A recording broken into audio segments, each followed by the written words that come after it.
welcome to Hashtag No Limits. I am your host, Shelley Kino, and Hashtag No Limits is about people whose society has placed limits upon, but who are busting through those limits. Ophelia says in Hamlet, "We know who we are, but not who we will be." And I believe that to be 100% true, and that there is no better example than the caterpillar turning into the butterfly. Quick science lesson for those who don't know. The caterpillar literally dissolves into its cells and then reforms into the butterfly. It's not finished, though. It then has to struggle to get out of the cocoon in order for its wings to be strong enough to take it everywhere it's going to go. None of that, I imagine, is easy, but neither is busting through the limits society places upon a person. And today I'm going to talk about a topic with my friend Daniel, and I'm going to say his full name in just a minute, but I need to see his name in order to be able to say it, and I don't want to botch it up. So he and I are going to talk about school safety and why that is so important, especially for our kiddos who have IEPs or who have different needs. So before I bring Daniel on, I just want to remind you to like or subscribe to the Facebook or the YouTube channel where you're watching this. Make sure if you're watching with us today or in the replay that you give us a hashtag live or hashtag replay and where you're watching from. If you have any questions or comments, please be sure to put those into the chat and I will make sure to either answer them during the call or myself or Daniel will answer them later. So without further ado, I'm going to bring Daniel Dluzneski. Did I get it? Yes. Okay. Good. Thank you, Shelley. All right. So, Daniel, welcome. Thank you so much for being here today. How are you doing? Thank you. Good. Thank you for having me on. I know it's a very uncomfortable subject, and it's just something that really needs to be talked about.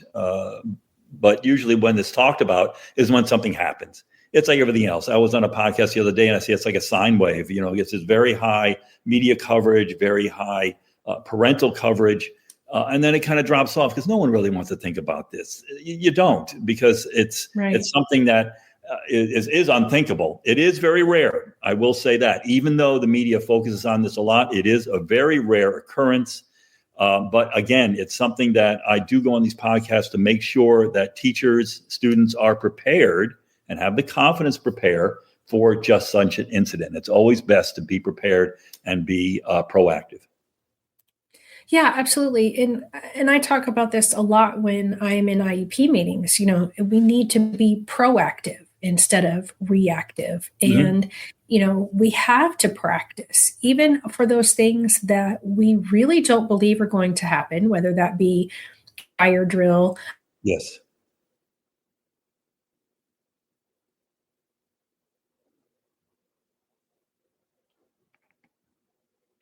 Uh-oh, Shelley, you froze on me.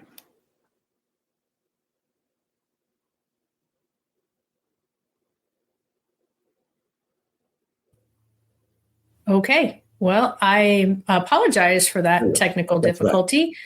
Right. I've been having this problem off and on. We have had several inches of snow and the temperatures are below freezing where I am. And so my internet is not happy with the weather outside. So I apologize for that delay. Okay. And so, yeah, we want to make sure that we are aware. And I know, you know, there was a situation not very long ago from when this is airing that happened. And there were some people who were interviewed and they said, we just never thought it would happen here. Right. And I'm happy to hear that because I don't think we could live in the state of thinking, oh, this is going to happen here. But at the same time, we need to have ourselves prepared. So give us a little bit of your background mm-hmm. and kind of what brought you to where you are today. Sure. I was with the Secret Service for over 24 years in Washington, D.C. I was very fortunate to stay in Washington, D.C. I didn't get bounced around the country. And the reason for that was I was with a division called the Uniform Division. And I loved that division because it had all the specialized units. It had the counter snipers on the roof. It had the canine division, which I was fortunate enough to have a canine. And you'll see in my email, his name was Korak. And it also had the SWAT team, the motorcade support that meant the motorcycles, crime scene search. and all these specialized units. So that's why I like to stay there and be in that division. And I was fortunate to be in a couple of those specialized units. So I also had rank. So just like a regular police agency, I went through sergeant. I ended up as lieutenant. I started right at the end of Reagan's term and finished up under President Obama. And then I moved down here to Florida. And I was going to retire, but being, an alpha personality, that didn't last very long. After about 3 months, I was driving myself crazy. And my wife, wife at the time, ex-wife now, and that wasn't the reason for this, but she said, "Hey, I found this position for you at one of our school systems." And I was like, okay. And I looked at what they wanted. It fit my resume. It was for an emergency manager with their school security. And I thought, okay, that sounds great to me. And realizing that it's a very dense county where I am down here in Florida, and found out after doing some research, they covered over 100,000 students in 140 schools. And it was also just me. I was solely in charge of that. I had no staff. I had no one helping me. So I was kind of just thrown into this and actually thrived in it because I didn't want to sit at a desk. And I went and visited every one of those schools. It took me a year. I saw every 140 schools and met with every principal. And it was very gratifying to me that things did get done. There is a bureaucracy, as we know, with the school systems. I didn't have autonomy. I couldn't say this door needs to be fixed today. That fence needs to be put up tomorrow. Whatever it was, I didn't have autonomy for that. So that was frustrating. So I had to work through the system in order to do that. So things were a little slow in that respect. But one of the great things about the county I'm in and the school division I was in, very diverse, very rich county up north, bigger schools, high schools now are as big as college campuses. We had 2 schools that dealt with disabled and handicapped children. We had 2 schools that dealt with children with behavioral problems, because even if they made threats or they, let's just say, had criminal records, we still had to teach them. So we had 2 schools set aside for that. And it just was very diverse, which worked out really well because I got to see everything that possibly could happen in any of these schools, where there was a large school of 1,500 students to a small elementary school with less than 100 students.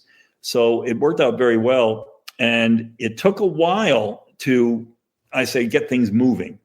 I had to use my Secret Service training for trying to deal with how we would run these drills at the schools, especially active shooter drills and other drills, whether it was a bomb threat or obviously we have hurricanes down here, and our schools were set up as shelters during hurricane season. So I also was in charge of that. So thank God, by the time I left, it was computerized. But at first I had to manually assign people at these shelters. So it was very strange to me. I'm from up north. I lived in Connecticut. Hurricanes, you have to do what? So I had to assign these principals, assistant principals, and head plane operators at these schools. And it didn't necessarily mean they're going to go to the school that they're normally, do during class time. During a hurricane, they were spread all over. So it was, oh my God, it was frustrating. And I would get complaints and phone calls. No, I don't want to go to that school. So just send me here. Oh my God. But it was in addition to my regular duties of dealing with school safety and making sure that schools had a school safety report that was sent to me, that was on file, because again, like every other corporation, the school system and administration, you always want to, for lack of a better term, CYA, if something happens, the press would immediately say, well, do you have a school safety plan? Yes, it's right here. And they would be able to show it to you. So they all had to have a school safety plan, no matter what the school was. It had to be sent to me and then sent up to the Florida Department of Education. So it just was something that, again, yes, did I learn things along the way? Yes, but it worked out. And I tell you what, I had some great principals that were ready, and they wanted to have their teachers have confidence to run the drills correctly. Now, we talked about what you said about drills, about fire drills. I mean, we're doing fire drills for hundreds of years. And, I can't think the last time any child even got injured in some kind of fire. And it's something that you've done it since you were a little kid. You just, here you go. Here's the route we take. You wait for the all clear, come back in, we're good to go. But I don't want to say since Columbine, because school shootings, happened years and years, hundreds of years before Columbine. Columbine was just the explosion of this over the media and everything, this 24-hour news cycle. But since then, what we do, and I'm sure that your parents out there and people know, we do lockdowns. That's something I advocate, that we do a lockdown. And during a lockdown, what happens is you lock the classroom door. And in fact, I encourage that those classroom doors be locked during school time, because then you're already one step ahead. The blinds will be closed. You sit the children on the floor away from the windows and the door, silence your phone, pull the shades down, and silence your phone. You would not listen to any announcements, and you don't open that door for anything until someone comes with a key. So it's just something, again, that once you drill enough, most teachers, and I'm telling you, teachers have one of the toughest jobs now, especially after the pandemic, as we all know. They've lost a couple of years of these kids. Now you're added this. And I've talked to teachers that have gone through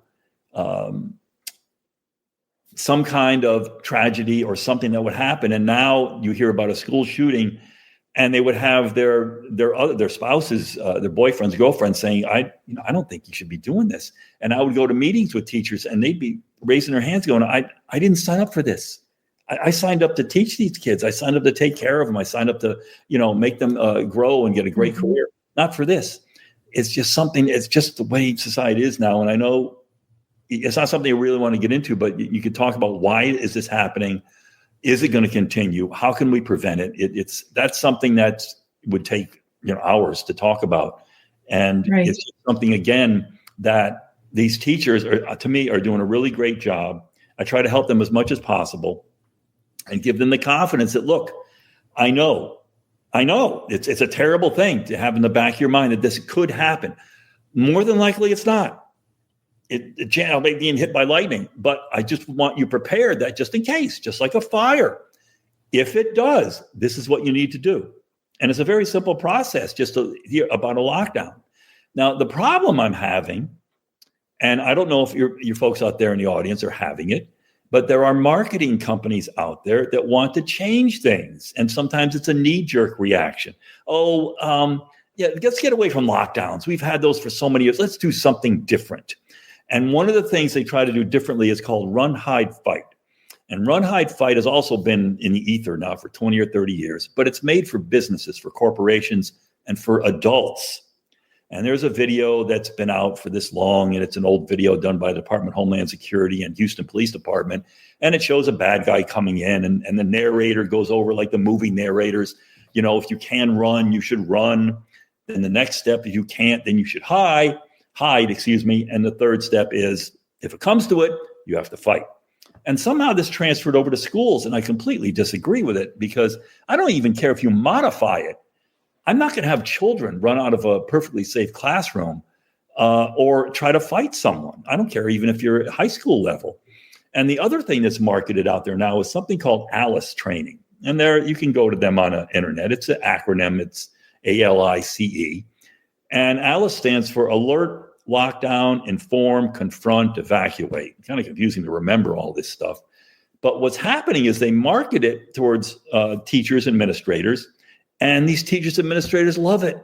Oh my gosh, instead of being passive and sitting and waiting and hiding and being scared and wondering if we're going to get shot, this is more of a reactive kind of training. And oh boy, they love it because we can be reactive. We're going to do something.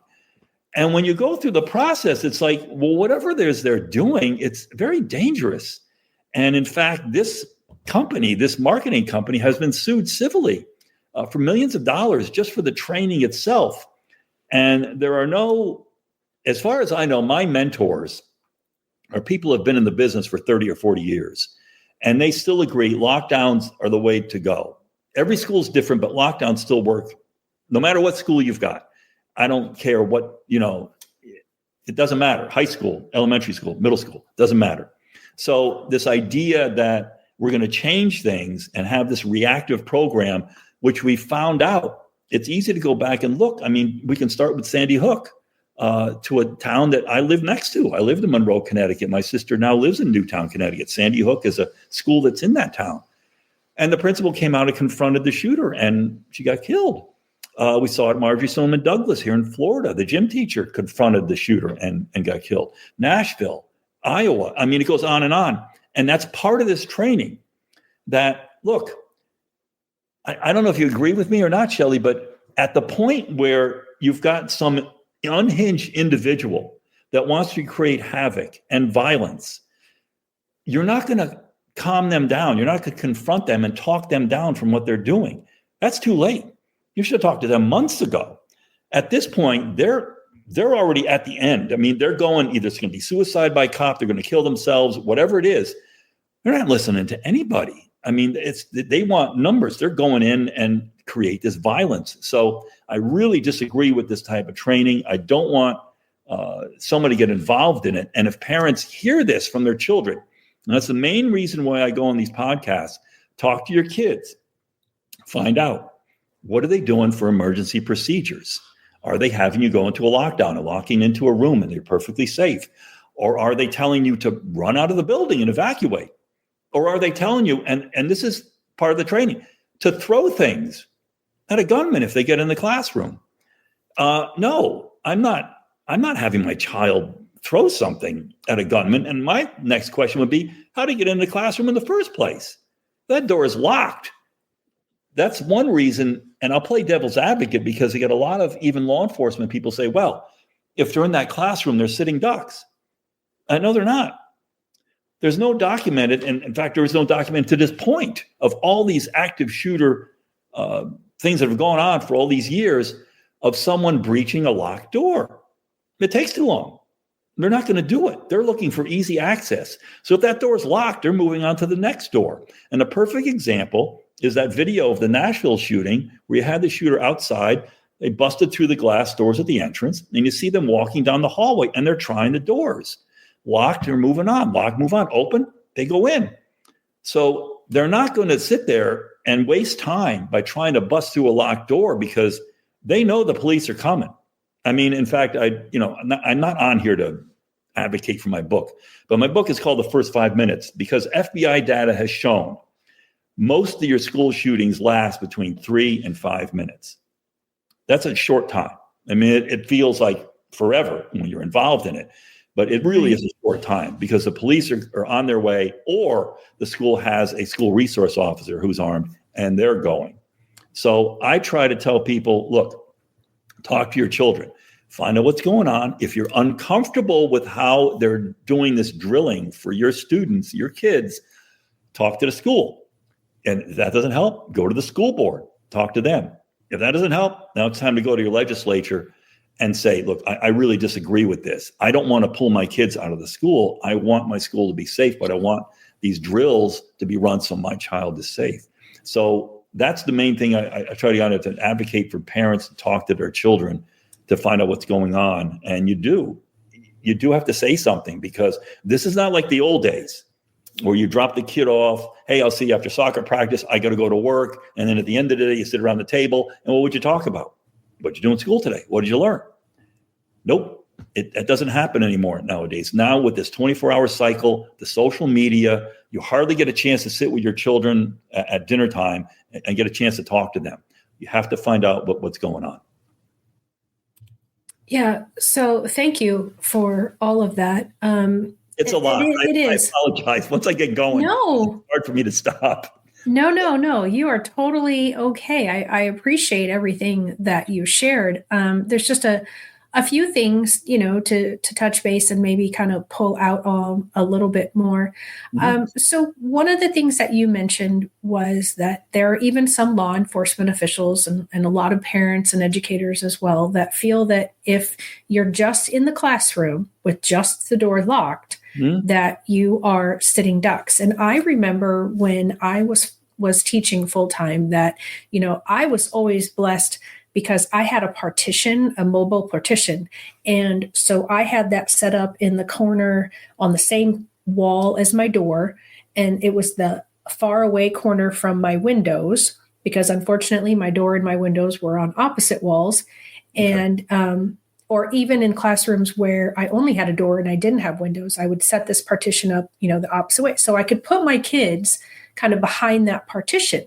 Sure. But what I couldn't do was keep them from talking or keep them from being scared. And or crying or whatever. And I believe that is the main reason that educators feel staying in the classroom with the locked door, with the locked windows is more dangerous, because that shooter will walk by and hear the kids inside, and therefore know that there's people inside. So what do you say to that argument? I've had that happen where, and it's not particularly in certain areas, the kids don't take it seriously during the drills, and you hear them talking behind the door, laughing, whatever. They just don't take it seriously. And I'll tell you one story. I was in North County, the elite, the snobs, the white kids. And yeah, they would be up there talking and laughing and stuff. And what usually happens, and what did happen this one time, is the school resource officer, who was a former NYPD cop, went in there and read them the riot act and basically dressed them down, saying, look, do you want me to go to your parents and tell them that because you couldn't keep your mouth shut, you died that day? How do you think your parents would feel about that? So it's just the idea that the seriousness of the drills themselves has to be taken into account. And I understand it's hard. Yes, I get it, that teachers there are disciplinary issues where that's going to happen. But if you at least take the drills seriously, and I'll tell you what happens in South County, where I'm at, which is more Latino, Black, lower income, those drills down there, you don't hear a peep.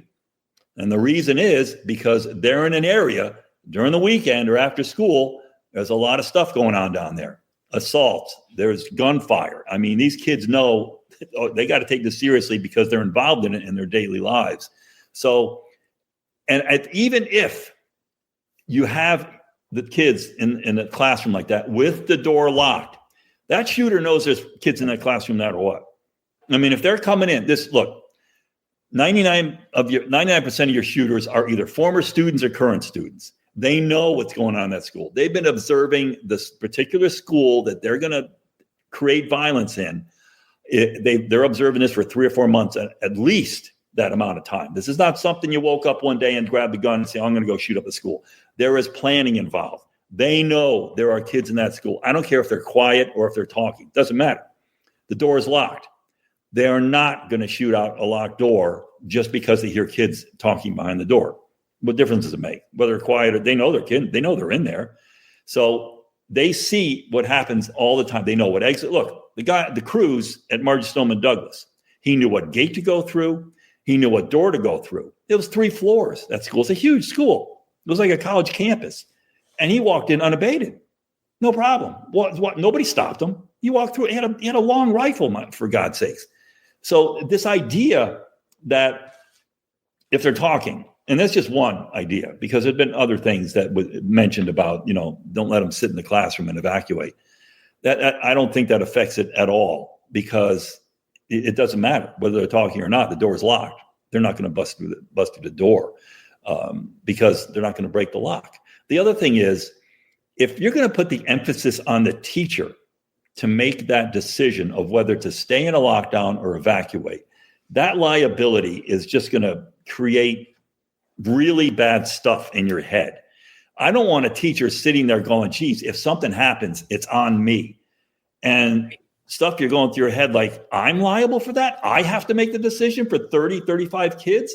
How do I know even though the kids are going to follow me? You probably could have 5 or 6 little kids either freeze, or they're going to say, my daddy's a police officer. He told me we stay in a lockdown. Now, the other thing is, you're not the only one who's thinking this. There's other teachers thinking the same thing. Well, if you all make the decision to evacuate, you're going to pile up at that exit, because during the drill, you're walking. Here we go, kids. Come on, we're going to.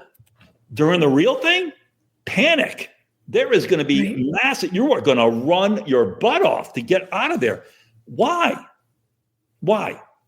You don't know where the gunman is. Even if I'm in a classroom, if I'm a teacher, I try to put myself in the teacher's place. Look, if I'm in a classroom and they announce a lockdown, an active shooter, I'm in lockdown, and I hear over the loudspeaker, or I hear someone, or even a message comes across the phone, hey, the gunman is over in section 3, room 200, whatever, which is like across campus from my classroom. I'm supposed to believe that? I'm not going to trust that person. Maybe it's right. Maybe they're not. Maybe there's another gunman closer to me. I have no idea. There's no reason for me to take those kids and put them in even more danger to go out into a hallway where they're going to see horrible things. They're going to hear horrible things just to get them to an exit to get out of the building to go where? Stay in the lockdown. They're perfectly safe. The help is on the way. Now, what I get is, what about Uvalde?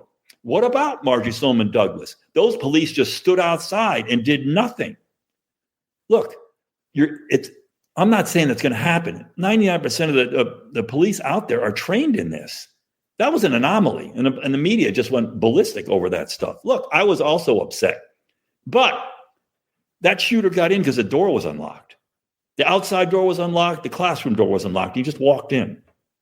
Lock the doors. During school time, there should be one entrance only into that school. You have to go through a lobby area, and that lobby area should be secured.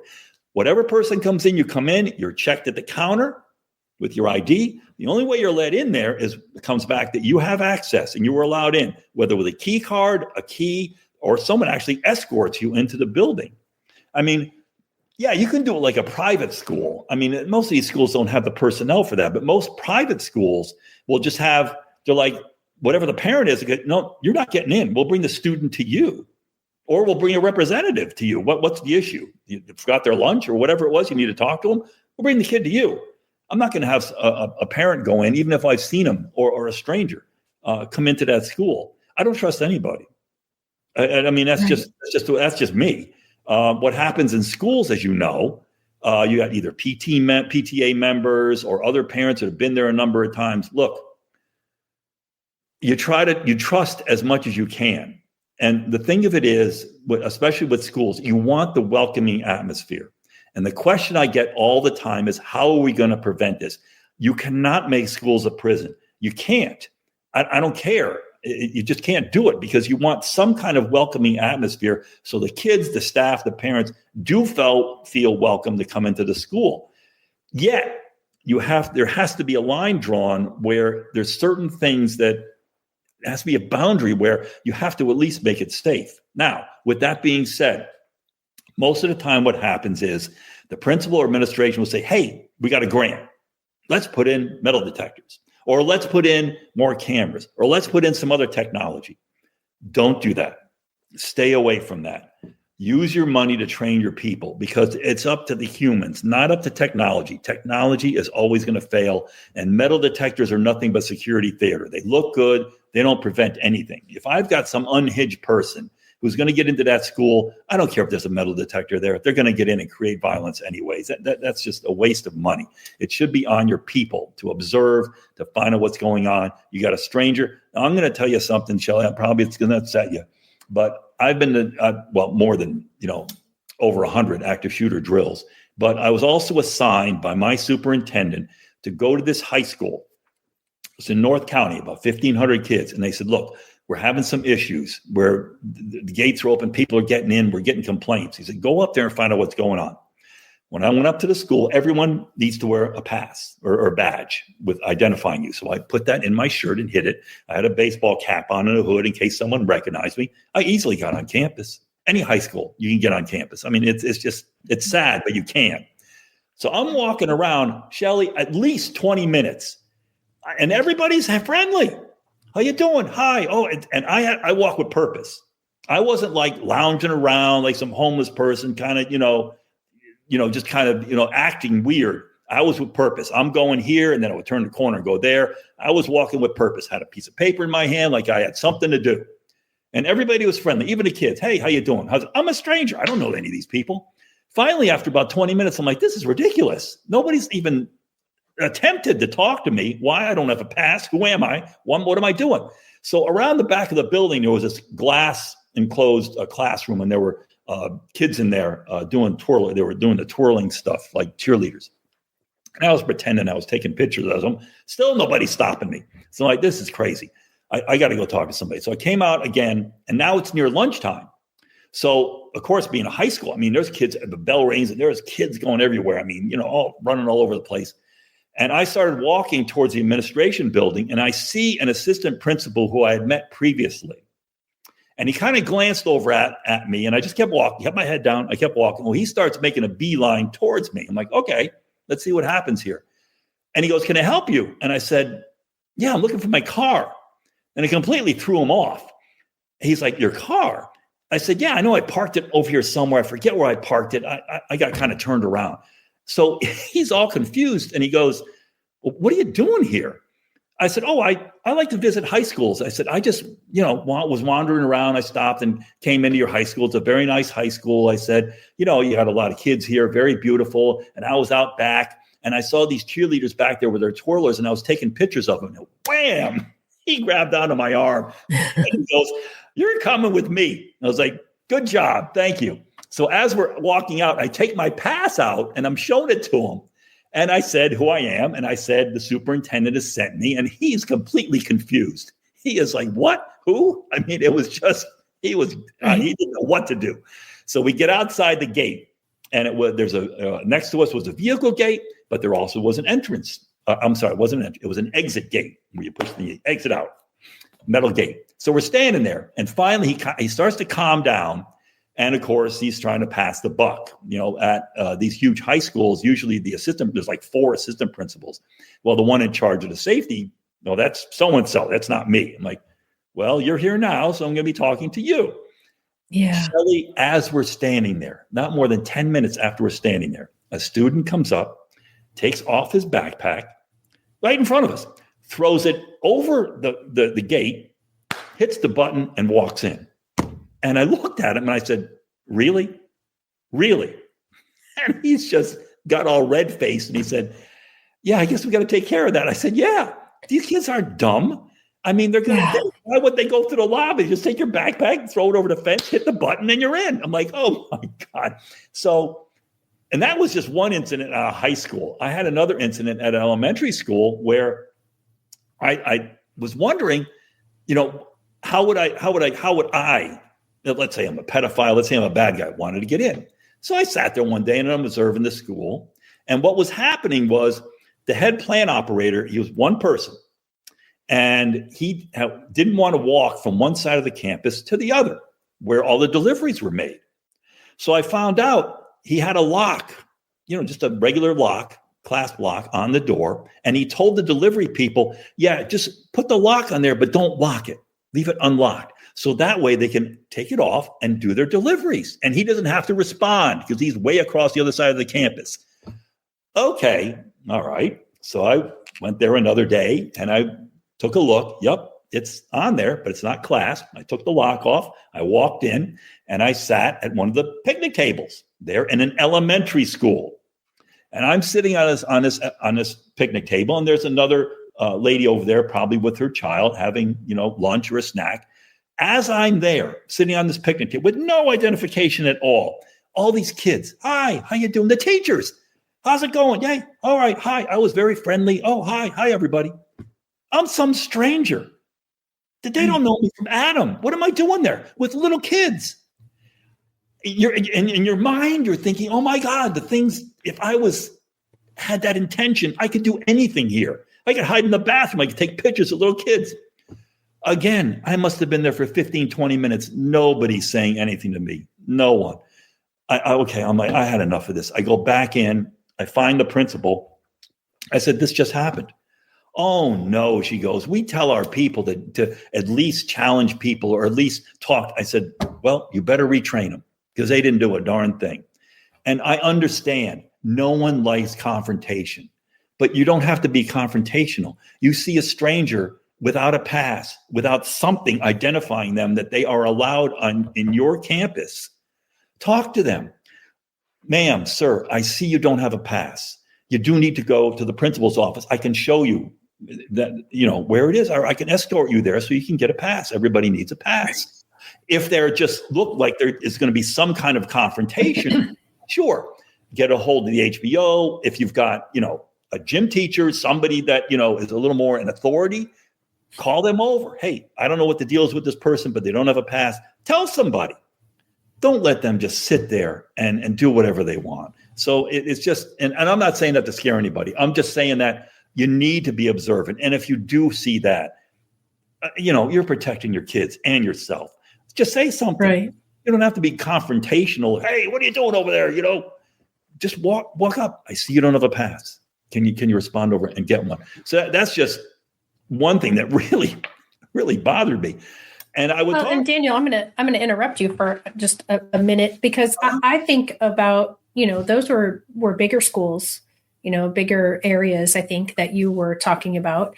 And I think about, just the rural area where I come from. And almost all of our schools are less than 600 people. Most of them, even the towns where the schools are, the towns are 3,500 people, 4,500 people or less. And so you have this sense of, everybody, oh, nothing happens here. You're safe. You don't have to worry about anything. You see the parents, you see the step parents, you see the grandparents, you see the aunts, and, everybody's related to everybody is the joke in the county where I live. And, and so there is this more relaxed atmosphere. And I think what you mentioned before regarding buying a metal detector or training staff is huge, because if we had drills for the adults or even for the kids, where, once a month, somebody random appears at the school that shouldn't be there, and that's easy to do, even in these smaller communities, I would think, because not everybody who lives in the community has a family member at the school. You could borrow police officers from other towns, that just come in, sort of what you said, dressed, and that you get the staff and the students in the habit of thinking, right, oh, that person's not supposed to be here. Right. And you kind of desensitize people a little bit to that confrontational, because as you said, everybody wants to be nice, especially educators, we're the loving kind, we're the compassionate kind, Yes. We want to be friendly, that's what we tell our students, you got to be friendly to one another, but at the same time, cautious. And so I think if there was that, like I said, like monthly training, and you never know what time of the day, what day of the week, you don't get the heads up. Like when I was teaching, we would get the heads up. Oh, there's going to be a fire drill today. Yes. Oh, there's going to be an active shooter drill today. Yes. And many times my students, I would want that warning, because if it's a fire drill, that's going to be a very loud noise. And I would want to prepare my students like, hey, there's going to be a loud noise. We'd practice putting our hands over our ears or whatever it was, and get them prepared. And that kind of takes me down another path of something I wanted to mention. But I just think if we had that where only the administration knew, hey, there's going to be, and I don't know, maybe I'm thinking in my area, we have like county or multiple county-wide oversight people. And maybe they don't tell the administration. Maybe it happens at that level, because you need your administration to be on their toes too. And if at least they know, or the office staff know, maybe they're going to be the ones that are going to miss it. And they are more of that front line in a lot of cases. And, yes. I think, I don't know what your opinion is of doing Yes. something like that, but I just, as I was listening to you, I was like, well, that would be a simple thing to do. You don't have to involve the whole school. You just, this class is out on the playground and there's some random person there. Yeah. Yeah. No, you bring up a very good point. I always ask for unannounced drills. Very hard to do, because I appreciate you saying that about especially a rural, smaller area that knows everybody. My former boss would do that, and he had the autonomy to do that. He would just walk into a school and say, I'm an active shooter, go, and just point at him. And they would look like, you're joking. He's like, no, but he was an assistant superintendent, so he had that kind of power. No, I like doing unannounced drills because you have to see how people react. During a drill that's announced, what happens, Shelley, 9 times out of 10, you're going to pre-prepare because I understand the pressure teachers are under.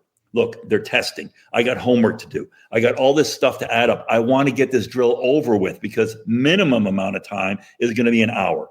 At least it's going to take an hour to run the drill properly. You just want to get it over with. So guess what? You're going to pre-prepare.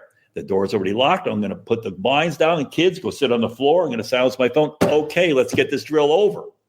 No, that is not the way something like that should be run. If you're going to, I love the way having it unannounced because it's a complete surprise. You're going to have to kick in like, what? Wait, what do I do again? And you have to think for yourself. You have to think what you're going to do. So that, and not only the drill itself, but like you said, someone walking around campus, again, my former boss would do the same thing. He would just go in and walk around and then, get on top of the principal going, hey, what are you doing? I was just walking around for 30 minutes. Well, your people got to be aware of this. So it at least then gets, I not say anxiety, but at least it gets to the point where teachers then take it more seriously. Like, oh, wait a minute. Okay. Yeah, that could happen. I don't want strangers wandering around my campus because you take ownership. And even as you go up in grade, middle and high school, I tell these high school kids, look, you have ownership of your school. I see you at athletic events. Why can't you take ownership and then the safety of the school? I mean, you can walk around the SRO. If you don't have a school resource officer, then walk around. Because I guarantee you, especially in a high school, you're going to see a door wedged open. There's going to be a door wedged open. Why? Because either someone's stepping out to smoke a cigarette, someone's getting a pizza delivery, one of the students is late, so they're letting their buddy in, they're going to wedge that door open. So it's just something that to be aware of. And like you said, when you have a stranger that comes in, and it would be nice to do it at least once a month if you have the time to do it unannounced, to have somebody just walk around and make sure that how long does it take? How long was he there? Okay, 20 minutes, 30 minutes. You'd want it a lot less time than that to have someone just say something. Hey, you don't have to do it yourself. You could say to somebody else, I don't care if you want to go with a stronger male or whatever, say, hey, this, I've seen this person, I don't know what they're doing, but they don't have a past. Just you say something. And, you talk about with kids, the old cliche was, stranger danger. It runs for adults too. So yes, it's a great idea. Right. I would definitely push that in your district. Yeah. So something else I just want to touch on, because when we're talking about, and I very much appreciate that you recognize how difficult it would be for a teacher in a room with 5 or 30 kids or anywhere in between that to have to make that decision. Should we stay or should we go? And I just think about in the different classrooms that I have been in and over my teaching career and some of the students that I have. I had one student that she just moved at a snail's pace. Yeah. She did not care. It didn't matter to her, no matter how much we tried to make her go faster, no matter what the situation was, she just never got excited about anything. And so if I'm trying to walk out with her, I'm not running. I am walking at a very slow pace. Right. And if I'm walking at a very slow pace with her, but I've got 20 other kids, they're also walking at that very slow pace, or they're scrambling by themselves. Exactly. I've had kids in wheelchairs. I've had kids who are off balance when they walk. I've had kids who, would have multiple dozens and dozens of seizures every day. It is not safe. No. In any scenario for me by myself, or even, I usually had at least one other adult with me to try to get those kids out. No. And there's no reason to. There really is no reason. The only time, and every situation is different, I get it. But percentage-wise, it's less than 5% that would happen if you had a chance to get out and you had police that were right in that vicinity, in that exit area saying, it's safe, let's go. Come on out. Let's go. Let's run. That would be the only thing I would do. If you had someone in the police authority saying it's either over with or they're on the other side of campus, we're safe. Come on, we can go. We can evacuate now. The other question I had was they were talking if you're on the first floor and there's windows and you have windows that can escape through. Because they asked me that. Well, if we have windows on the first floor, why don't we just jump out through the window? I still would avoid that because, again, there's a better chance of a child being injured. I don't care if it's on the first floor. It doesn't matter. But if you've got police officers outside those windows on that first floor and they are yelling at you, come on, come out. Okay, yeah, go ahead and do that. Otherwise, just sit in the room and wait. And I get it. You're going to hear horrible stuff.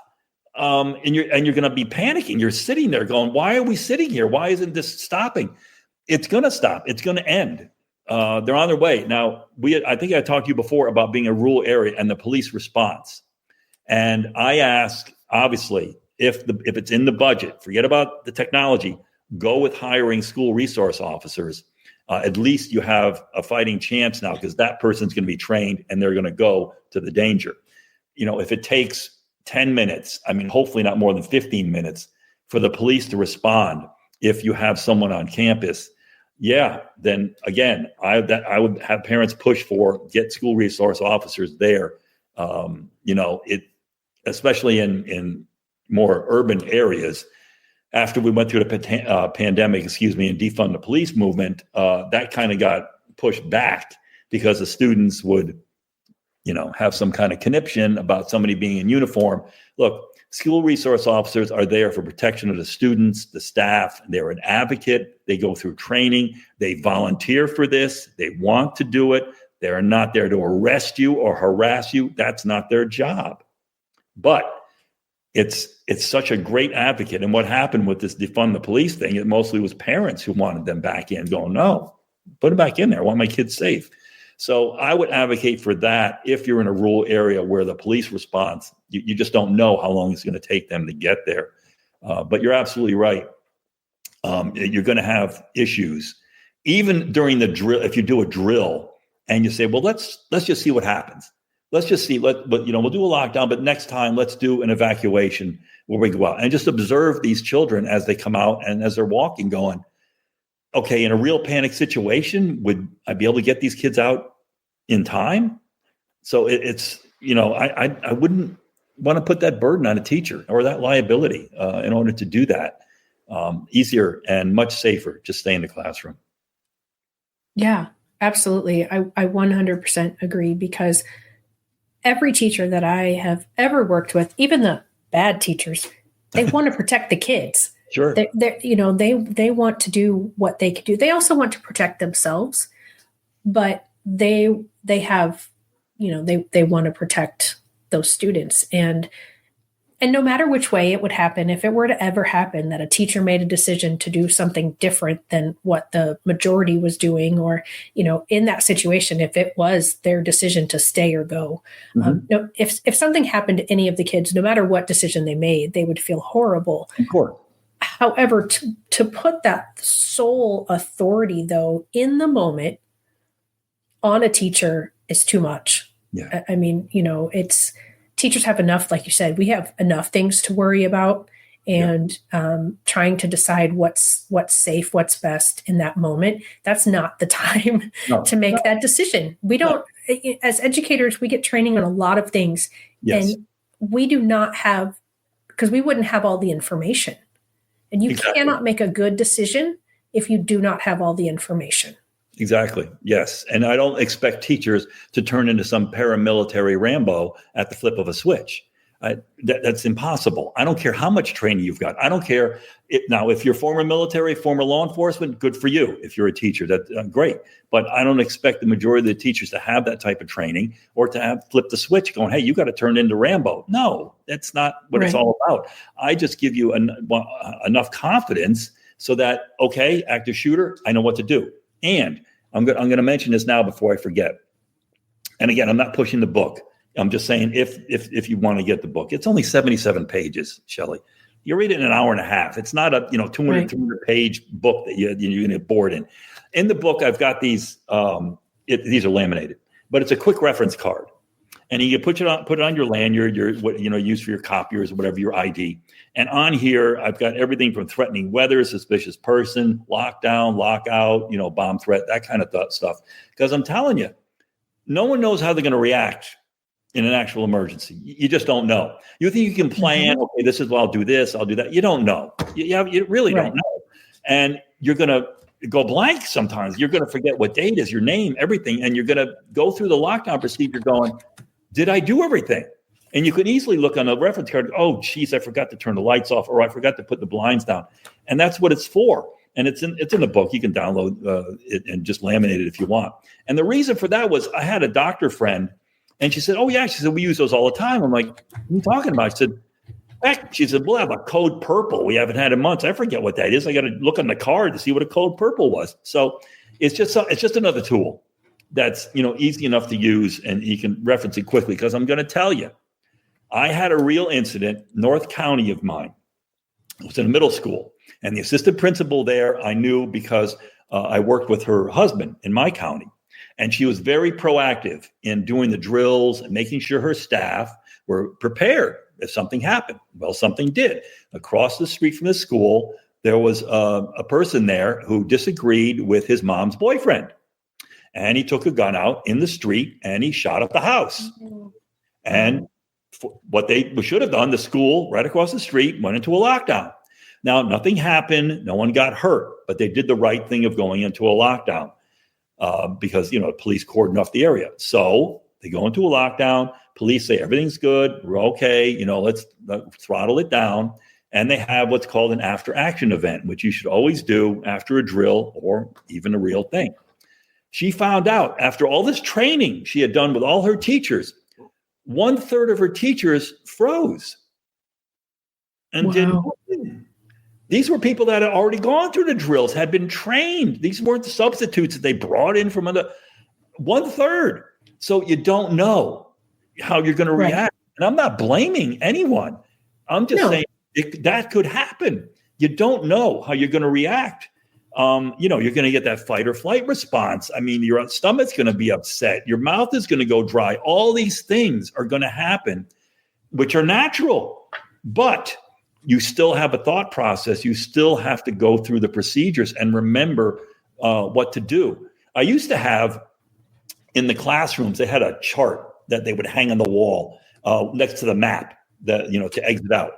And I used to have the procedures on there. And I'm like, well, that means they got to run over and look at it, flip through pages. I'm like, just take the card and attach it to your body or something so you have it with you, so you remember stuff. So it's just the idea that you do the best you can. I understand no one wants to be a hero, and you definitely don't want to be a hero and go out and confront this gun. You don't want to do that. I tell people, look, because even students, I've seen on there after, a teacher got shot. Oh, they're such a hero. No, they're not. They're not a hero. They left a wife and some kids at home. They didn't do anything, so don't do that. There's no reason for you to put yourself in danger. Stay in a lockdown. And I'm telling you, Shelley, I've had principals, especially at elementary school, because in elementary school, little kids, you just feel they're smaller, their family, you just feel like you are the parent to them. Literally just tears in their eyes because they wanted to go out, even during a drill. And they said, well, I'm going to walk with you and make sure my teachers have the doors locked.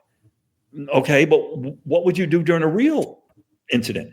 I would do the same thing. I'd go out and make sure the doors. I said, no, you have to stay in your room and lock the door. And can you imagine? It's bad enough for a teacher because they're to protect the kids. But here's a principal, alpha personality has to be. You're going to tell them to sit in their office, lock the door, and wait for the police? The anxiety is such, and they were telling me with tears in their eyes, but they're my kids.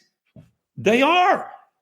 Keep yourself safe. You're not helping anyone by going out there, getting yourself shot or not going home. So please do the right thing. Keep yourself safe. Then you can help others. And I tell that to everyone that I've on these podcasts. I don't care if you're at a restaurant, movie theater, in the mall. You keep yourself safe. Don't be a hero. Keep yourself safe. Now you're going to be able to help others. So that's the main thing I try to put across. But I was shocked. It happened to me numerous times, especially in elementary school, that these principals were like, No, I have to save my kids. I have to. No, you're not. You keep yourself safe. The teachers are going to do what they need to do. Trust that they're going to do what they need to do. So that was really difficult a lot of times. Well, yeah, as much as a teacher wants to protect the students, and they have 20 or 30, your principals, your assistant principals, your superintendents, whoever it is, they've got everybody. So and your really heart-centered ones absolutely feel like these are all my kids. These are all my friends. These are all my family, whether they're, really biologically related to these teachers and and everyone else who's working in the building, as well as the students. That's how it feels. I know you have not wanted to promote your book. And you said that's not why you're here, but I do want people to know how to get it. I found it through Amazon. Is that the best way for someone to get it? Yes, absolutely. Okay. Find the book on Amazon. It's on Barnes and Noble too, but that, most people, Barnes and Noble. And make sure if you're looking for it, because when I typed in the first 5 minutes, there were a few options that came up. So make sure that you are looking for the Daniel Dluzneski version. And that it's got that it is talking about being a school shooting survival guide, which is not a topic that anybody wants to talk about. However, I'd rather talk about it and not need it than never talk about it and need it. No, absolutely. Yeah, you're absolutely right. Absolutely right. That's a training I got in the Secret Service, that we trained and trained and trained for something that may never happen, but it sometimes might. So that's a good observation. In the book, I do talk about implicit memory, the muscle memory of doing, a lockdown and going through that procedure and getting that in your mindset, just like when you put on a seatbelt or button your shirt, you kind of do it without even thinking. It just, yes, you do have to flip a switch. I get it. You don't have to go into Rambo mode, but you do have to do another switch where you go into a safety mode. Okay, now I got to keep my kids safe. What do I do? Door locked, blinds down, lights out, kids on the floor. You just go through that procedure. Now, you had mentioned, drilling with the stranger about once a month, which is great. The drilling for active shooters, probably at least every quarter, because you don't want to get to the point where you're over drilling. Because after a while, people, oh no, we got to do this again. I got to take time again. So I would say every quarter at least to do it that way. And again, if I would advocate like you did for unannounced, it'd be great. A lot of times unannounced, though, upsets parents because they're like, wait a minute, my child just came home and said you had a drill. No one told me. So it's like, okay, the only other way I found a way to get around that is you put out a blanket email and say, sometime during this week, we're going to have a shooter drill. That way you can pick a day.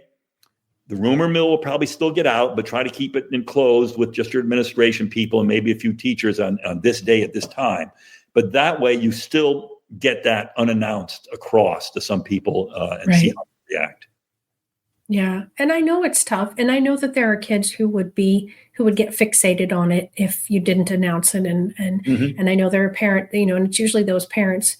But at the same token, and I empathize with those parents, and I'm one of those people who's like, no, you got to tell my students in special education before this happens, because those ones who don't like change, this is going to really mess them up for the day or the week or whatever. But at the same time, I still understand that it's not going to be announced if it happens in real life, and our kids are going to be upset, and it's better to do it in a controlled environment. And then the teachers can say, okay, I know that Shelley is upset now because that's what she's thinking about. Is this, is this really going to happen? Is it, and then you have the conversations and you work with them and you understand that, some of their behaviors are because they're scared now, and you don't discipline them for that. You understand and you empathize and you say, okay, you know what, did that scare you? Did that make you think? What can we do? And again, you take all of that and you be proactive with it. And I mean, we have, hundreds of kids that are going to go through these kind of drills, and there's maybe a handful that will be upset if the student themselves will be upset if it's not announced and it throws them off their schedule. I get that, but we have to sometimes have that harsh reality of this could be real life, and we need to make it as close to real life as possible. Yes. And Daniel, I could talk to you for hours Unfortunately, I don't let my show go that long. You have been a fabulous guest. This is a tough topic to talk about, Yes. and it is very evident in talking with you that you are very passionate about it, and that you are not doing it to make money off of your book. You're doing it to protect our children, protect our educators, and that's so important. And I so appreciate you being here today and your time today. And sorry for the technical difficulties that we had in the beginning. Yes. But thank you so much, guys. If you are at all interested in this, make sure you go to Amazon or Barnes and Noble and you get his book. He said it's 77 pages. You can probably read that multiple times. Sure. And you probably should read it multiple times in order to kind of get that muscle memory going for yourself. So if you didn't already, make sure you like and subscribe to this channel so that you don't miss our next episode next week. And I will see you then. Thank you. Thank you, Shelley. You're welcome. Thank you. Hey, parents and teachers, are you tired of IEP meetings that feel like a battle? Let's put an end to the tension and create a collaborative, calm, and respectful environment together. Shelley Kino, your go-to IEP consultant, can transform your meetings into positive and productive experiences. With Shelley Kino, your child is her top priority, your voice is heard, and you become confident. Shelley Kino is making the world better for all, one IEP at a time. Visit www.shelleykino.com for more information and set up your free 20-minute consultation today. That's shelleykino.com, SHELLEYKENOW.